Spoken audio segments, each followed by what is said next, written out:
Lewis, Joseph, how are you? How's it going? Good. How are you? I'm doing amazing. Feeling well rested after 4th of July weekend and excited to hit the ground running. I can't believe it's Q3. We're in the second half of the year now. Yeah, it's flying by. No, thanks for having me. Yeah, absolutely. Well, excited to have you on today and obviously want to talk about Alps Meters as a brand, how you got started with it, and kind of where you guys are at and what are some of your growth goals. But before we get into that, let's rewind to the beginning and then how did you get started in this world of apparel and fashion and outdoors? Oh, geez. Yeah, I think from a personal perspective, lifelong skier, sport enthusiast, outdoors person. Um, grew up skiing mostly on the East Coast of the United States in the White Mountains of New Hampshire. My mother's, a fantastic skier and was the one carting us up and down the magic carpet. So that's probably the passion that ultimately boiled over. But from a professional experience, I was able to cut my teeth at New Balance athletic shoe. The owners there are actually supporters of Alps Meters. Jim Davis and Ann, his wife, are phenomenal Boston-based entrepreneurs, and I think have built New Balance now, but probably approaching 10B. So it certainly Wow. rubbed shoulders as much as I could, with Jim specifically and his team when they were building New Balance, and that sort of entrepreneurial spirit definitely washed over me. I did a very, very lengthy stint at Puma when they were in a mode of hyper growth, and at the time, we're probably unlocking the category that everybody sort of has come to call athleisure nowadays. My time at Puma was pre Lululemon. It was a very exciting, fashion tilted global business. Did some stints on the West Coast in consulting, and ultimately landed with Kering, the French conglomerate, who ironically took a control stake in Puma at the time. So I was able to sort of toggle back and forth. And Kering was really a schooling in proper luxury. So I think all of those ingredients poured into an interesting entrepreneurial stew that ultimately led me to set off on my own and build what I hope to be is a luxury alpine sportswear brand in Alps Meters. That's awesome. And when did you guys get started with the brand? Geez, the origin story is blurry. I think I was leaving Kering in 15, 16. I ultimately sort of cooked up the idea of Alps Meters as a bit of a side project. I think many entrepreneurs maybe concocted as a soft side hustle before they burn the boats, as they say. I would say year zero was probably 16 when I went from a sketch of an idea with a lot of feedback from friends and confidants and mentors into probably the first dollars invested. So 16 was probably year zero. I think we were revenue generative in 17, 18. We run a funky fiscal year from July 1st to June 30th of the following year just to deal with the factors of seasonality. Seasonality with ski industry. Yeah. Yeah, and Yeah. just trying to For understand in our kind of building blocks of the business, we tend to think in terms of sort of an autumn period's a wardrobe shift for the consumer from summer into a lot of different categories. Knitwear is sort of the gateway drug for Alps Meters, but shirting and other lightweight garments. Obviously, winter period, which we, in our fiscal calendar, subscribe to November 1st through February, is obviously a lot about outerwear. And it allowed us to yeah. think more critically about what is the lens on Alps Meters in spring. We're slowly unlocking that, but I think we wanted to take maybe a tripartite view of the business and build it, maybe not necessarily in that sequence because we started with winter wear, but think about the business from that perspective. Totally. And, obviously you mentioned you've got a background, in the sportswear world, working for New Balance, Puma, Ralph Lauren. How has that experience working for those brands really defined what you guys do with Alps and Meters today? Yeah, it's interesting. Those companies are so large now. I think when I was there it's a really thoughtful question. I probably benefited from, let's say, New Balance and Puma primarily as kind of very, very entrepreneurial. They were brand building at the time, brandscaping, getting their category mix right, working on their revenue models, etc. So it was very, very fast paced and, let's say, innovative. The paint definitely had not dried on the walls. It's probably still, they're throwing up different coats of paint now, but you kind of gather the house is sort of built with both of those brands. So I probably benefited from a very entrepreneurial mindset, leadership, mentorship within those two brands, but there was also an infrastructure that allowed me to, let's say, understand the mechanics of the businesses that I helped to run at a P&L level without, let's say, the entrepreneurial stress of raising capital, dealing with your own cash flows. So, some of those brands I tend to think of as a kind of proving ground where I could experiment, make small mistakes because I had great mentors and people protecting me and teaching me how to brand build. But also that entrepreneurial bug is something that absolutely stuck with me, that ultimately lit the fire that's for Alps Meters. Very cool. That's awesome.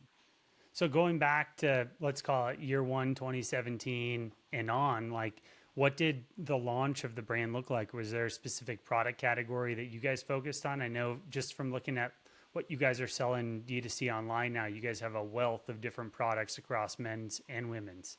Yeah, it was, it was kind of an experimental journey. I had bought an old knitwear sweater in the north of Sweden, and that was probably the beta product. Anecdotally, wherever I skied in the world, people were approaching me and asking me about it as if I stepped out of some time machine from 1920 Chamonix Mont Blanc. But, when I was digging deeper, yes, the product, I think, was appealing to folks because it was sort of an aesthetic. It had texture. Maybe it was a little bit avant-garde, although I'm not that fashion-forward. But just the wardrobe set was very striking. But I think underneath was a lot of the romanticism of that particular era and even nostalgia. So I sort of began Alps Meters with a view of knitwear and this really wonderful Generation 1 product called our Alpine Winter Trouser, which is still one of our best-selling products today. It's an old herringbone woolen pant for skiing infused with some contemporary benefits, but it's got a beautiful crosshatch suspender kit. So I think the lens of the first product mix, and it was only 3 or 4 products, was very, very analog. And that was the, I guess, leap of faith for product market fit that we were taking. We wanted to be a traditional brand with a traditional sensibility, make traditional products, tell traditional stories. And, at the time, Montclair was rising, Canada Goose, and then you had all of the mainline players, North Face, et cetera, that were maybe a little bit more futuristic, feature benefit driven, and we were leaning into a very sort of farm to table, old world method of making, if that makes sense. For sure. No, it makes total sense. Yeah. Very cool. And from the launch and on to today, are you guys, where do you guys mostly sell? Do you guys have a specific channel that is your main distribution channel? Is it brick and mortar? Is it online and D2C? Yeah, funny enough, we've always been omni-channel believers. I think just some of the things that I learned at NB Puma and Kering is that you've got to meet the consumer where they're shopping from a behavioral perspective. We launched B2C with our North American e-commerce platform. So we like to say that we're sort of digitally native and run, all of this sort of fundamental tech for customer acquisition and retention, but we really like wholesale.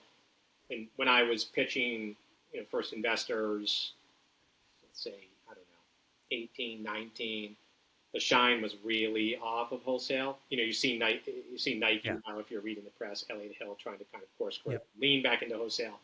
So we really appreciated it for the adjacencies. We felt like we could build more meat to the bone in terms of scale if we were omni-channel, but we've always been digital first and think kind of consumer first, whereas the trade wholesale, if you will, they absolutely think about the consumer, but they also have other underlying interests in their model, the types of brands they're buying, where they're parking those brands, how they're merchandising the brands.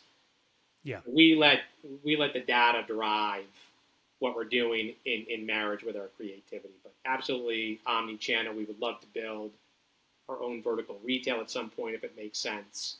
And who knows, whatever the future holds, virtual reality, this, that, or the other, we want to be where the consumer is. Absolutely. Cool. And I'm just curious too on the brick and mortar on distribution side of things. Do you guys work with any larger retailers or is it more boutique retailers that Mostly hold? boutique. We've spoken with some of the larger players. I think, Yeah.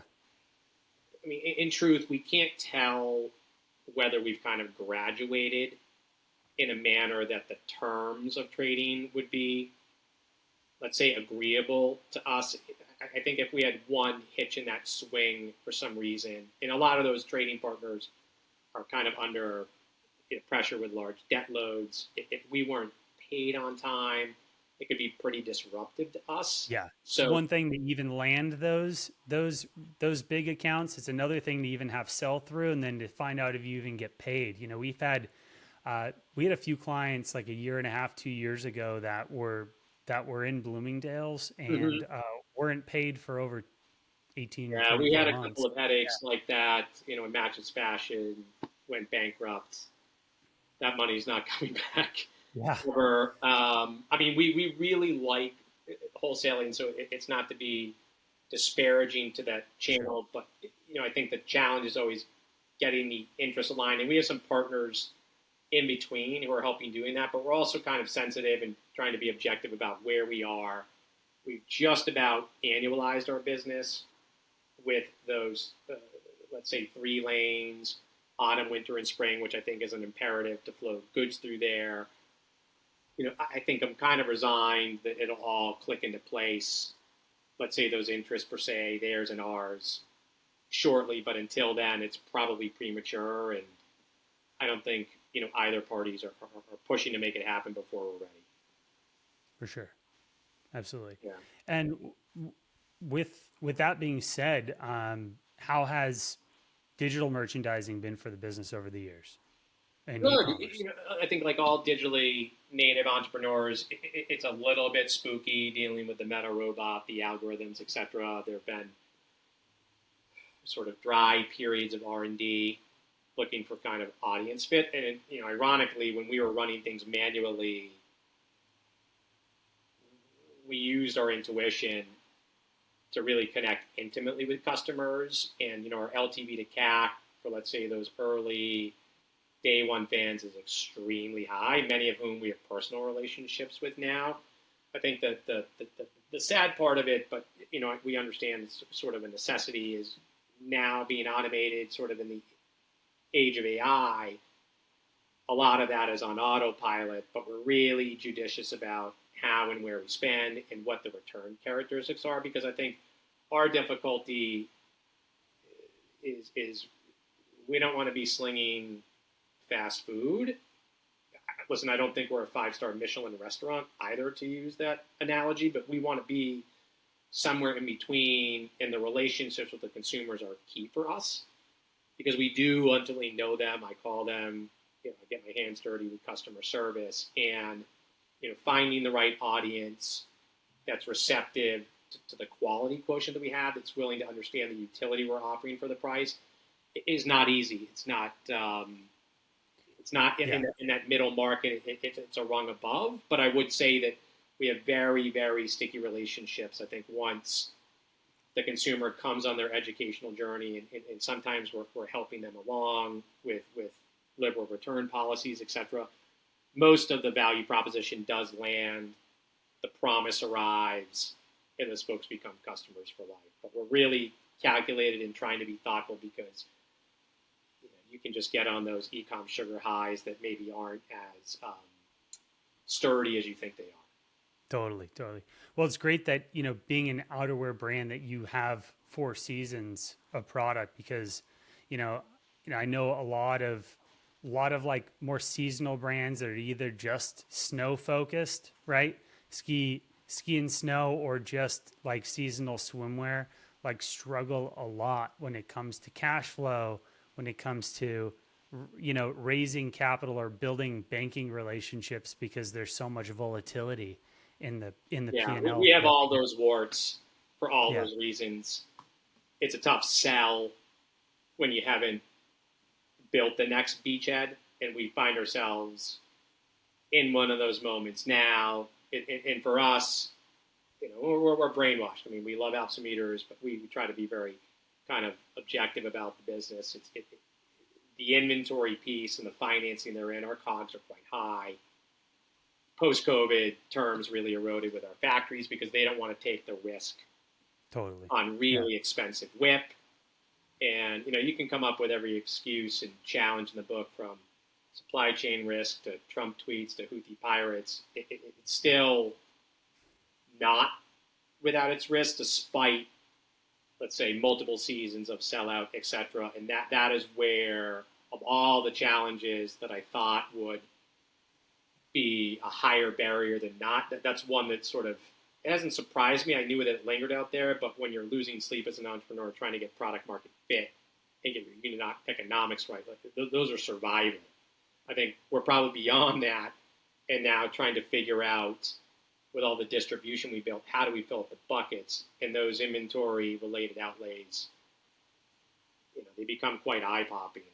And so we're consistently trying to solve for that with the Davis family support, other creditors, etc. That's That's awesome. absolutely the name of the game. Very cool. What, I touch base on like snow and ski. What's your opinion on like on the future of like the ski industry and ski apparel in the States alone? With how expensive, skiing has become, I feel like it's becoming challenging for that industry to grow here domestically, versus, I feel like there's almost more opportunities in Europe now because as you go to Asia, things have become more affordable. Obviously, you're on the higher, echelon. I would call you guys more of like a premium, Mm-hmm. a very premium brand in the space. But just curious, you're obviously in the industry, and the volatility and what's been happening with consolidation and in the ski industry as a whole, with mountains, pretty much two companies controlling what Yeah, yeah. 99% of the ski resorts in America now. Curious, so what are your thoughts on it? Yeah, loaded question. I mean, number one, for Alps Meters, I think, while we're very passionate about skiing, our real wherewithal is connected to the universe of alpine sport. And one distinction that I think many consumers understand, but is a little bit nuanced, is we want to be a sportswear brand. Yeah. So we love alpine sport. We want to make products with this traditional sensibility that have very versatile wear occasions, such that the consumer, if they're going to spend the money on our price point, they get really a lot of utility. You can wear it on the high street in London, Geneva, New York. You can look handsome. There are leather trims, etc. It's not a synthetic jacket per se that has one very specific wear occasion. So that's like the same methodology that Yvon Chouinard had with I Patagonia mean, early on when they transitioned. He's It a was hero. like Ralph's a hero. Ralph Lauren. I mean, we would love to say, if he's listening, I mean, if someone said, "Wow, you're the Ralph Lauren of the mountains," that kind of texture, that kind of craft, that kind of breadth of the wear occasion is what we're trying to unlock. Because I think a lot of people appreciate the mountains for a lot of different reasons. There are multiple seasons and multiple avenues for recreation. So we want to be, let's say, that type of supplier, but with taste. I think in the industry as a whole, it's a sad state of affairs when it's a duopoly, the prices, the passes, the privateering.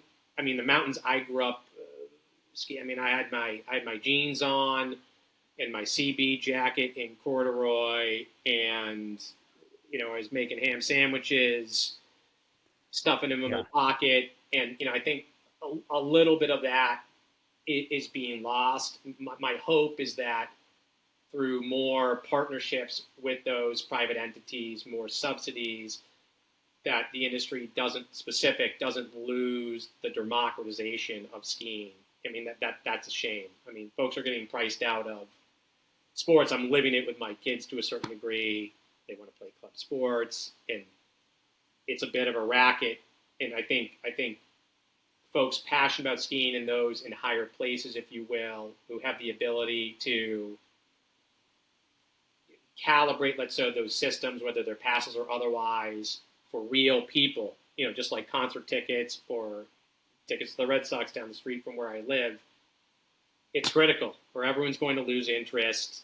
It's going to be for the few, not the many, and that's just sad, especially when you're talking about outdoors in general.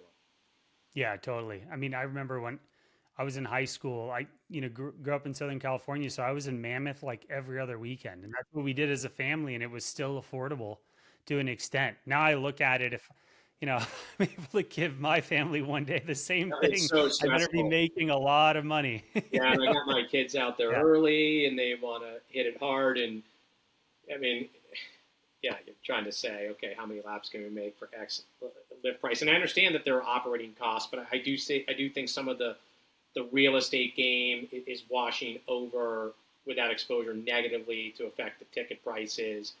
But there has to be some kind of, if it's not, regulation's probably going a little bit too far, but I think the whole industry needs to kind of club up and make sure that lodging's affordable for all the labor. There was the big dust up with the patrollers at Vail. Totally. Folks like that make skiing happen. So we just need to use our common sense, but it's difficult when you've got, the almighty dollar behind it, private equity, venture capital. It's hard, but I think everybody's rooting for the best possible outcome. I think you're right. You I know? think you're right. Yeah, totally. I think we can all just pray that it's gonna work itself out, right? Because supply and demand have to meet at one way or another. Absolutely. Yeah. And that brings me back to another point too. I'm always curious with especially like as you go into different seasons, how do you guys forecast demand year over year? Are you guys looking at a specific rate of growth from year over year as you guys go into different seasons? We usually build very bottom up projections. I think now, with sort of the digital wake behind us, I think we have enough historical comfort that we can build bottom up from our net return on ad spend. We know what products might be associated and bundled with one another, and we're really simple. I think we don't want to proliferate SKUs. It's a really straightforward, tidy mix of merchandising, which makes things safer, less fashion risk. I think the questions that we always ask ourselves is, what's the min-max of our return on ad spend from which we cash flow? Yeah. Because we don't want to burn negative, although, of course, we have. So getting that right and making sure that we have the holy trinity of inventory, let's say access to liquidity for e-commerce, and then the monitoring of, let's say, that cash intake or performance is key. And I find myself consistently explaining that to myself and also to investors, because we don't want to raise piles of money. We don't want a lot of leverage. We want to cash flow. But those three components bring in the net dollars. And so that's a little bit of art meets science. But, getting the inventory right is probably the easy part. Understanding how the meta algorithm from an acquisition perspective or the other channels are going to develop is a little bit more, it's not opaque, but it's definitely not as straightforward as we would want it to be. For sure. Do you guys have specific products or collections that are more or less like your hero products when it comes to customer acquisition? Yeah, the kind of our originals collection, which is everything Gen 1, still probably makes up 40-45% of our turnover. And we haven't strayed too far from that. We launched a men's collection, soon to be complemented by a women's assortment called Alpine Sports Club, in which we wanted to regale all the stories of the very first sports club, Kandahar Club, Yellowstone Club, Goodyear Dartmouth Outing Club, and that's been a really great hit. Made in Italy, really beautiful fibers, a little bit more off-piece than on. That caught a signal very, very quickly. But there have been, a lot of sort of extensions of the best-selling garments that continue to be the heartbeat of the brand. So if you I don't know, we may have slightly more than this, but if we had 100 SKUs, it's probably pretty close to Pareto's law that 20% of those. Always 80. This would be fine too. I mean, we've got probably a much more. We probably have like 50% of the SKUs doing 75% of the revenue. There's some showcase products in there, so we like the mix. But I would say the Originals collection and Alpine Sports Club are gaining momentum. And Originals is 5 years old now. It's probably because it's still very novel. The surface area would come wider, but yeah. Evergreen. It's an evergreen. Yeah, probably like Barber or Belstaff. Yeah, it would be a dream for those to be everlasting that way. Yeah. Very cool. That's awesome. And curious, when it comes to like a split between men's or women's product, what? Yeah, 70-30 men's to women's. 70-30. Cool. I mean, we think women's is a huge opportunity, and we always walk it back because women are more sophisticated, they're smarter. I see my wife loading up on product and returning half of it. There are really interesting dynamics there that I think we have to sharpen our pencil, perhaps with our approach. And we still want to stay very classic, Jacqueline Onassis, black and white versus a lot of the airbrushed, fashion-forward expressions that you see in the market. Fast fashion, that's, the trends and stuff like that. You want to stay more in the heritage. Princess Di, just stay in our very consistent, tasteful lane. And I think that's going to take time to sort of gestate, but we're really pleased, to have a women's business because we led with men's. But I definitely think it's for a more subdued, quiet luxury wear occasion. Not that Alps Meters is a secret, but it doesn't scream Alps Meters. We're not LVMH logos, Gucci logos everywhere. So it's a little bit more subtle, so to speak, but absolutely we'll keep investing probably disproportionately in women's to get the plane in the air, but always cognizant in really trying to understand the female mindset, which is, say more complex than not, super high taste, multiple different fits, products.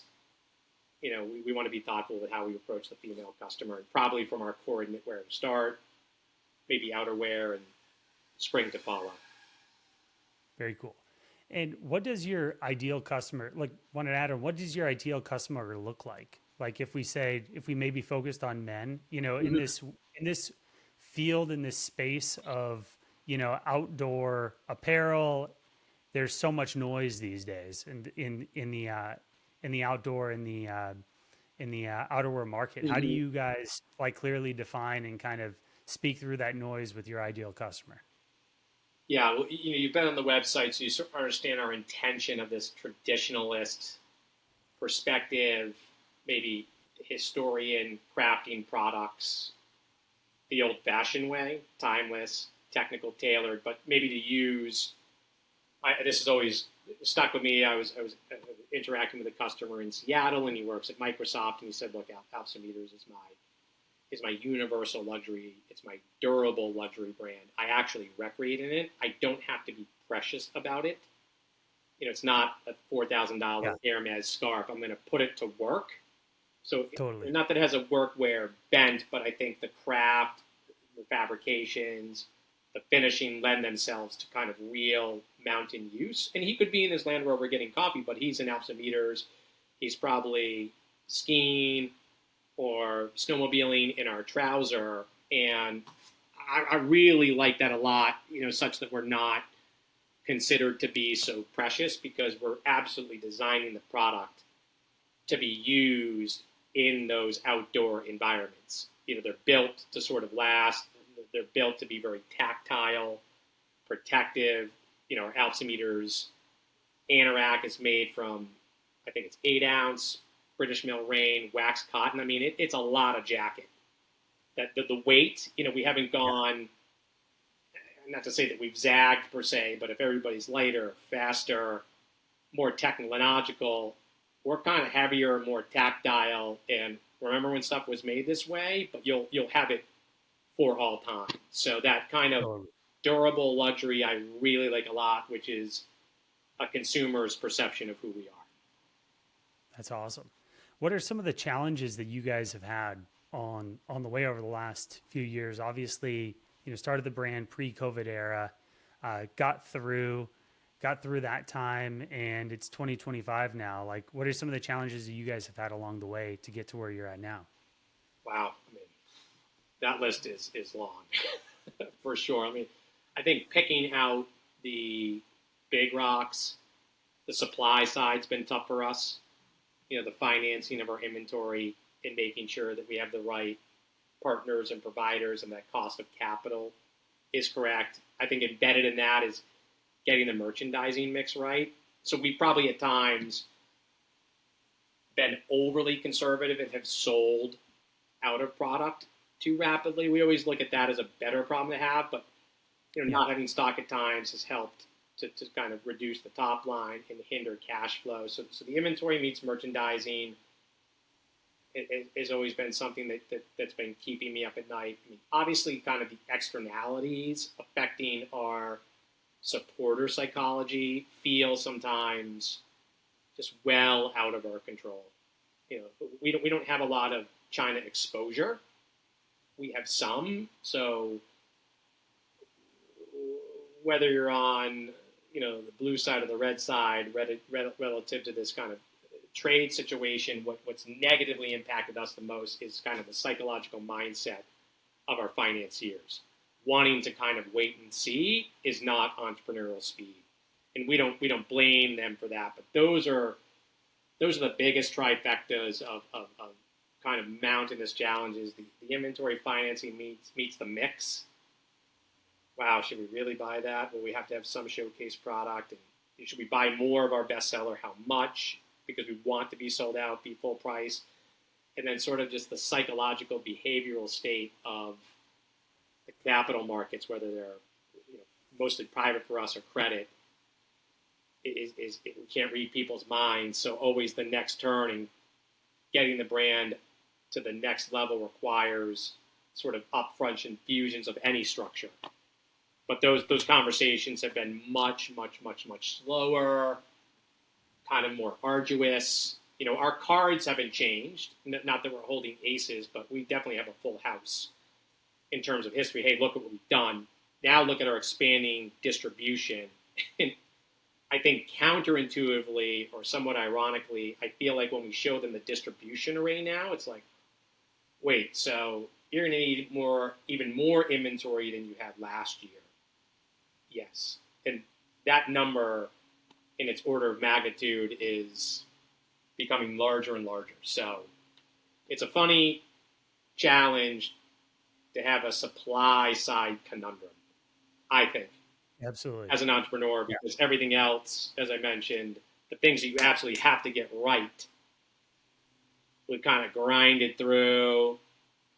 We're the cockroach that survived the nuclear winter of COVID. It's like, wow, look at all of this demand, but supply is not easy for us. Big challenge. No, totally. And when it comes to the financing aspect, do you guys have like private banking relationships, or is it some, for taking on debt for inventory conversions? Just curious how you guys have like kind of, worked through the waters of, financing that next round of inventory. Yeah, I mean, to all the entrepreneurs out there, it has not been pretty. Yeah. It's like a really hideous patchwork quilt, of which the shining fabric there is a relationship we have with the Davis family, but we're also sensitive to that because we don't want them taking on all of the exposure. So we've literally done it all. I think for where we are at the moment, it's finding the right optimal solution that has kind of appropriate covenants.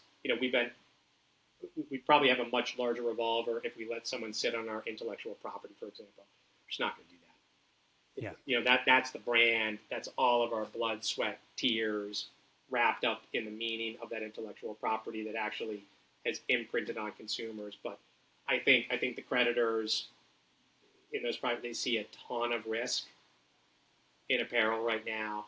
You have all the brands kind of depressed to a certain degree. Outside of some of the new school kids in soft goods like the Ons and the Hokas.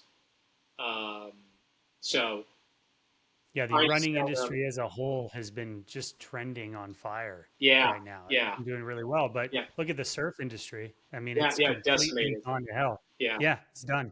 Yeah, Well, and I think we have the demand, so I'm probably naively optimistic that with the demand will come the supply. It's probably not that simple anymore. But yeah, we've done an absolute potpourri of things. Some, kooky personal guarantees, still covered in a rash of those. Just things that entrepreneurs do that probably aren't particularly intelligent. But my sense is that somehow we'll have a breakthrough, and I don't think we'll be bankable. Just banks probably on our bag, but some kind of relationship with Jim and Ann at New Balance meets new equity, I think will unfold. for sure. That's awesome. Fingers crossed. Yeah. What are you most excited for within 2025 and 2026 as we go into the second half of the year and into next year? Are there any new collections or collaborations or partnerships you guys have underway?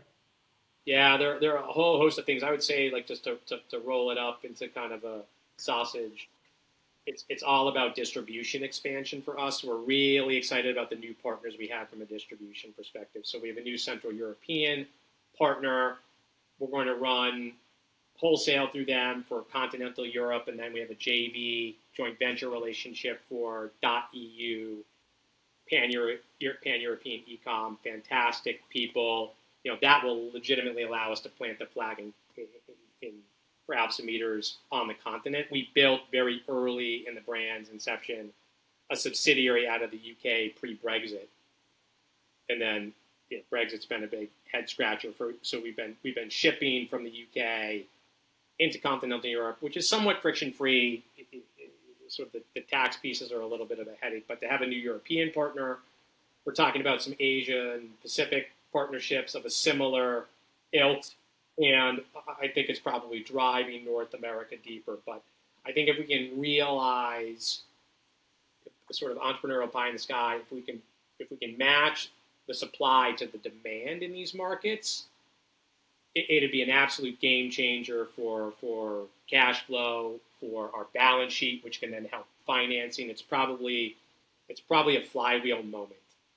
If we can do it, great, and everything will get lubricated. We'll probably have reached that point where, we're neutral or positive cash flow 12 months out of the year. If we don't, we're still going to be on the rock pile, hacking through these different solutions and stitching it all together. But I think either way, it'll be okay. Obviously, we prefer, a lower migraine than not. But distribution for us, we're super excited about. That's awesome. And how's your team structured right now? Yeah, we're still the same super small micro team. I guess it's kind of kosher to reveal it. We're not sort of sensitive. We're basically 4.5 people. That's great. That's the way to do it, is to keep it lean. Yeah. Keep it lean. Yeah. Super lean, big AI stack, and growing. Everyone's a triple threat. Everyone has kind of seen it all. And there are kind of pre-co-founders that have now gone on to other bigger things. So I kind of want to acknowledge them on the call. Alps Meters has been, I think everyone has a sort of false impression that, maybe founder light's the first match, but you can't build a fire unless you chop down a lot of trees. So there have been a lot of people who have contributed to Alps Meters. But yeah, this group's pretty dynamic, very, very gritty, resilient, thoughtful squad. So we've got a good, I would say, ecosystem. Nothing hierarchical, super flat, extremely collaborative, very fast moving.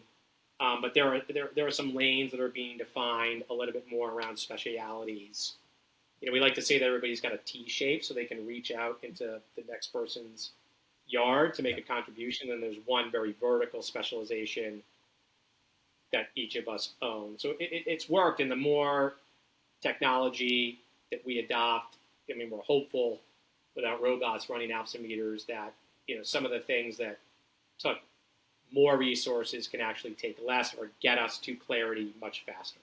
That's awesome. And where do you see Alps Meters over the next like 5 to 10 years? Is this like a potential $100 million plus LVMH acquisition? Yeah, we've spoken with LVMH, and we have some friends there. We spoke with Chenard's group. We've spoken with a lot of different people who think we're much larger. I think we want to aim high. If our investors are listening, everyone, we're going to get to 100 million. But even at a subscale, I think we see value in our gross margin. Yeah. So when I was pitching the brand in business, what's the bellwether KPI? We would say gross margin. For venture capital, that's kind of needle off the record. No, it's growth, it's revenue. But for us, we think cash flow is margin related. We think the brand's desirability is margin related. If you can demonstrate gross margin, it means you've got pricing power. Yeah. Listen, we want to be 25 million plus if it never got larger than that, and we were 10-12% EBITDA. That's a really valuable company. Absolutely. In a sector with a lot of growth ahead of it that can free cash flow. And so we're kind of driving on that as a very, very realistic, achievable objective. And after that, who knows? But we still have a journey to go on, a climb to make, to get the brand to that level. Very cool. And just kind of ending it up, what type of advice would you give to someone else that was starting up in the same space today? Yeah. Number one, go for it. Easy to say, but if you've got an itch, you've got to scratch it. I'm 51 now. I'm a grown up. The moment was right. I was very, very calculated before I did it. But if I looked back and I hadn't gone for it, you just never know. So I would say go for it. It's going to be okay. And then, as you're jumping out of the plane, start to really think about the unit economics. Pick what you think might be your top 3 units, widgets, and make sure in every channel that you can net some pretty significant contribution margin. And I'm completely brainwashed on margin from my time at Kering. Margin. If you look at luxury, even when it's depressed. Yeah. I think Barbour's private, but I read somewhere, and this could be incorrect, that their sales declined because they're calculated. They don't need to over distribute. They sort of just let the brand marinate, but their profitability was up. Profits grew because even in the consolidated state, they had more scaled economies for the products they were building. Their COGS got lower. So, for me, the mentality has always been about profitability. And if you get the unit economics right, it buys you mountains of time. So you have to go out to the capital markets. Totally. And that's the great thing about the luxury space is like you said, you have the ability to retract when necessary. It's like when you're New Balance. There are times look at them. New Balance, the secret, they're 8B. They're flying, and Chris Davis, who's the CMO there, has done a phenomenal job. Has tilted them into a new arena of sports marketing. They've really architected the brand, but from an OG there, it's the same X's and O's, the same playbook that were when Jim was building it. Were totally unsexy to a lot of folks. Oh, made in the USA, you can't make product in the States. Everything that Jim and his family had conviction for, and I'm absolutely bigging them up right now because I'm fans, is why that brand's authenticity resonates today. It's discipline. It's their core beliefs, their core conviction, but it's hard. Yeah. Jim's a guy who stared into the abyss. We all do as entrepreneurs. We've been flamed out of cash at times. Are we going to make it? But once you kind of land on the purpose, if you can kind of just grind through the next COVID, the next Black Swan event, that's how the thing blossoms. So where other people say, "Wow, it's a really dynamic playbook." Yeah, I mean, there's some new plays there, but they're still running the same basic offense that they built. That, quite frankly, not a lot of people, believed in, except for the founders and the family.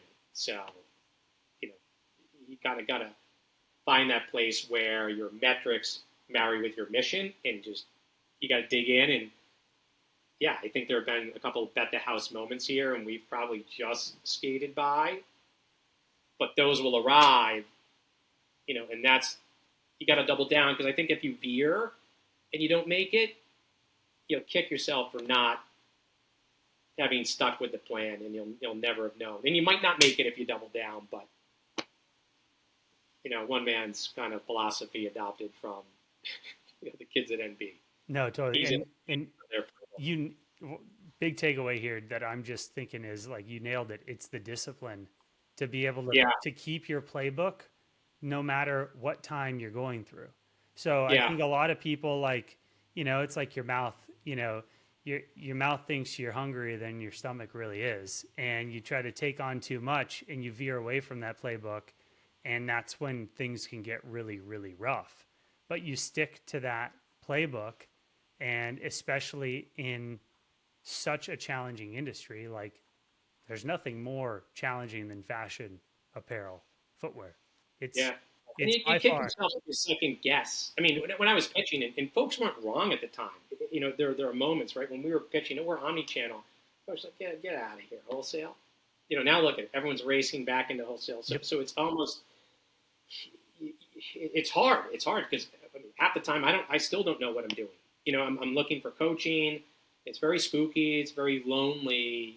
But geez, there are so many things that we kind of felt in our gut that we rallied around as a team, and we were lucky to kind of have that conviction. But folks have come right back and bent, almost whiplash, back into things that we felt were kind of core and philosophical to what we're doing. I mean, I don't think many folks still are yet drinking the Kool-Aid on the Lou Joseph pitch for gross margin. Maybe now there's this tilt towards EBITDA, but that has kept us alive. I mean, and we've been on life support many, many times. So it's almost like, be wrong with your own conviction rather than, ending up wrong with somebody else's, because the learnings, the people close to you will give you the learnings that you can put into your toolkit to make you more right than not. Totally. It's when you face a really black and white existential that, almost looking inward and going with your gut. So yeah, I mean, go for it. And unit economics would be my two nuggets of wisdom, with the disclaimer that, I mean, day to day, I still don't know if I've got it down. We've come a long way, but it's always tomorrow and the next day challenges, but that's what we've learned so far. That's so cool. I'm curious, I know you're a big skier. What's your favorite ski resort in the world? Oh my gosh. It's going to put me on the spot. I mean, I've taken some Europeans to Alta. Yeah. And that blew them away. It's hard to discount. Jackson. I did Chamonix, which was, skiing on planet Mars. Yeah.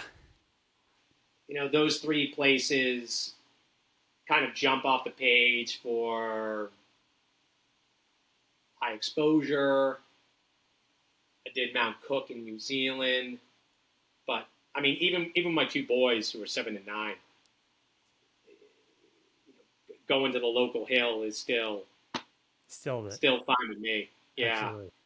Trying to find just, communities that just love to be outdoors. But yeah, that I'll take a pass on that question. But those places that I mentioned are, still high on my list. If I can retread and get back to some of those spots, I would not be complaining. Very cool. Very cool. And besides skiing, is there any other outdoors sports that you participate in? Yeah, we're outside. I grew up playing soccer. Nice. Big soccer head, but hiking, literally just being outside. We're close to Cape Cod here in Massachusetts, so getting to the beach, but trying to kind of escape and be in a quiet place in nature it's big time soothing for me. It's where I can, just park the phone, not have it on me in this age of ever present availability. Totally. It isn't crazy how important it is. I've realized as I get older too, like I was been very stressed with work over the last couple weeks. And even I told my wife on 4th of July, like, I'm just kind of in a funk today. Like, I'm exhausted. I just want to let you know, like, I'm just not all there. Yeah, good for you. Yeah. Yeah. Next day, Saturday, went and surfed, and I haven't been surfing much. And it's crazy because I've got a whole quiver of boards and I live right next to the beach. Just getting out in the water, barebacking it, catching a couple waves for an hour. Did the same thing yesterday. It's wild what that can do It's to a your mental cleanse, health. man. Yeah. It's a cleanse. Like if I Yeah. could be out in the mountains, like sure, if I have my kids climbing on me, that's great. But if I was alone, just the quiet of snowfall Yeah. out somewhere on my skis, that's glory days. But to your point, if it's surfing, even just getting away from, the world's kind of full of anxiety, World War III. I mean, it's a really hectic time to be connected to technology, It's AI. tough to just stop letting those, like, I Intense. find anytime that you can get this thing away from you and Yeah. separate from it and have an excuse to, I mean, that's one of the main reasons I love going fishing. I do Yeah. a lot of spear fishing offshore. Great. You can't have your phone on you when you're underwater trying to shoot a fish. It's just not possible. Some of the Alps Meters that we've kind of cooked Yeah. up, albeit unbeknownst to us, is this kind of reversion to this simpler time and place. Yeah. And like I beg for that. I'm of a completely different era pre all of this. If I could literally unplug every cord from LinkedIn to whatever it is, some of it is a necessity for Alps Meters. Not that I'd be Thoreau on Walden Pond or a hermit, but I'd probably be a happier person. So it's tough, but I relate big time to what you said. Yeah. Awesome. Well, Lewis, it was great having you on today. I mean, you're just a wealth of knowledge. Thank you so much for opening the doors and sharing the information behind the scenes of what you guys are doing to build Alps and meters. Like, I think what you guys have built is unbelievable, and I can't wait to see, what you guys continue to do in the future. For anyone that's listening today, where can they find more information or start to follow or learn more about Alps and Meters? Yeah, alpsmeters.com, ALPSANDMETERS.com. It's the homegrown North American site. I'm probably a click away. If you reach out to customer service and say, hey, can I talk to Lou? I'll give you a call. So, yeah. Awesome. Cool. Well, thanks so much for joining today. This was a lot of fun. Yeah, thank you very much. Really appreciate the time. Awesome. Thanks.